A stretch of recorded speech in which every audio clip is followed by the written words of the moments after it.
We are back at 8:10. Imagine how you would feel if the love of your life, the man you plan to marry, turned out to be gay. Well, in a moment, we're going to talk to one woman who had that happen to her. But first, today, national correspondent Natalie Morales has more. Natalie, good morning. Meredith, good morning. Well, experts say it is actually happening more and more often, leaving many women confused. I'm gay. From the big screen. Had, I guess, what you would call desires. I find that I'm attracted to men. To politics. I am a gay American. Shamefully, I engaged in an adult consensual affair with another man. A woman finding out the man she's in love with is gay is something we've seen played out before. It happened to Kiri Blakely, who thought she'd found the man she'd spend forever with. We enjoyed being together. Out of all of our friends, everybody looked at us as the perfect couple. After 10 years, Kiri's fiance said, "We need to talk." I'm expecting maybe he's gonna say I didn't clean out the cat litter box or something. And he said, I'm confused about my sexuality. And he said, I'm having fantasies about men. And it was the absolute last thing I expected to hear. So it's extremely difficult for a woman to reconcile this and come to terms with it. There aren't any striking red flags apart from catching him in the act. Experts say at any given time, there are as many as 2 million mixed orientation marriages.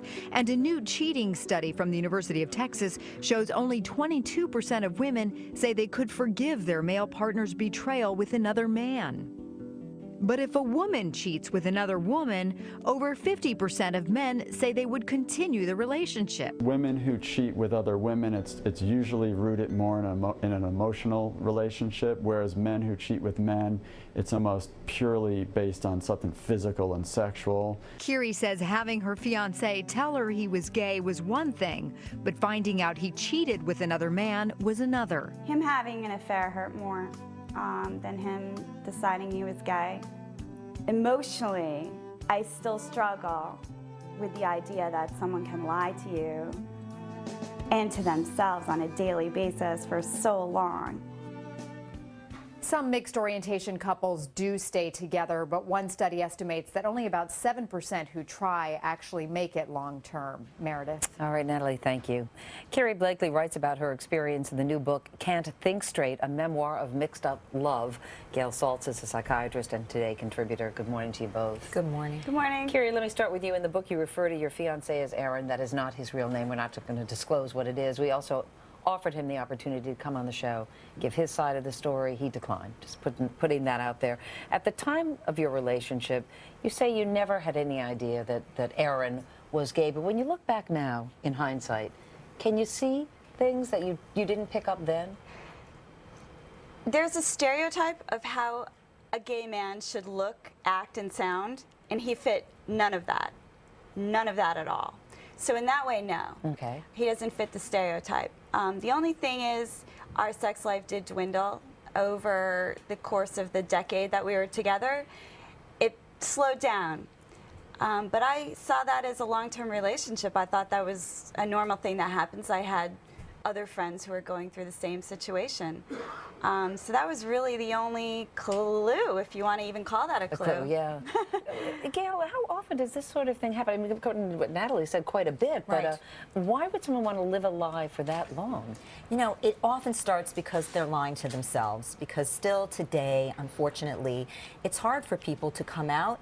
It's potentially a harder lifestyle. They feel people's disapproval, and it's internalized. They don't want to be gay, even though that's really what's going on. And because there's really sort of a continuum, if you will, of sexuality, and you can have, you know, great attraction to a member of the same sex mostly, but still somewhat be attracted to, you know, the opposite sex.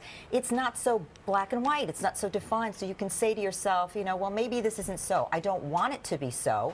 So I'm going to say it's not. And people live secret lives of all kinds, and this is one of them. Unfortunately, it usually leads to real depression, to betrayal, and a lot of hurt. Do you think, Kiri, that you would have felt differently had he had an affair with a woman as opposed to a man? Well, I tell everyone it's probably equal amount of devastation, but in different ways. So with a man or men, you don't get competitive, like, ooh, you know, what does she have that I don't? You know what a man has that you don't.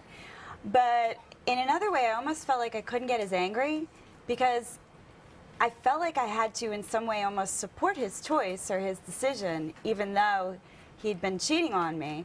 So you're almost not able to be as angry as you would be if it was a woman. So that was kind of strange. And maybe, go ahead. I think women often, you know, in this situation end up feeling very humiliated. You know, it's sort of like, why did this what does this mean about me? Why did he pick me? And I think that leaves you very angry, you know, to be really shamed, leaves you very, very angry. And then what do you do with it? It's not, you can't sort of fight for the guy to come back to you. Right. And so how do you, you know, how do you deal with that? Well, you dealt with it by really sort of drinking a lot for a while. I sort of self-destructed for a while. Sleeping with a lot of guys, you write in your book? I mean. Well, it depends on your definition of a lot. But yeah, I went a little crazy because I think I had a psychotic break with reality. When the reality that you know for so long turns out to be not the reality that you thought, it's almost like I just had a psychotic break, and I didn't know how to be alone anymore. So for me to sit in my apartment for a couple hours and watch TV was impossible. I would have to go out to a bar, you know, and just be around people and drink and yeah. And this isn't only about sexuality. This was about fidelity as well, Correct. not just sexual orientation. And that's the issue. When he told his friends, a lot of people said, well, thank goodness you could come out. They weren't even angry about the fact that he had cheated on Carrie. But that's the problem is, this is not living a life of integrity. For, you know, it's not being true to yourself. It's not being true to a commitment that you made. That's really the bigger issue. I mean, frankly, had he come to you, it still would have been painful. But had he come to you and said, you know, I'm gay, we're not going to be able to stay together, I have to leave, and then gotten into a relationship, it would have had a very different feeling. So you're right. The betrayal is a big part of the problem. Carrie Blakely, thank you so much for sharing your story. Thanks for having me. Gail as well, thanks so much. The book is called Can't Think Straight. We'll be back right after this.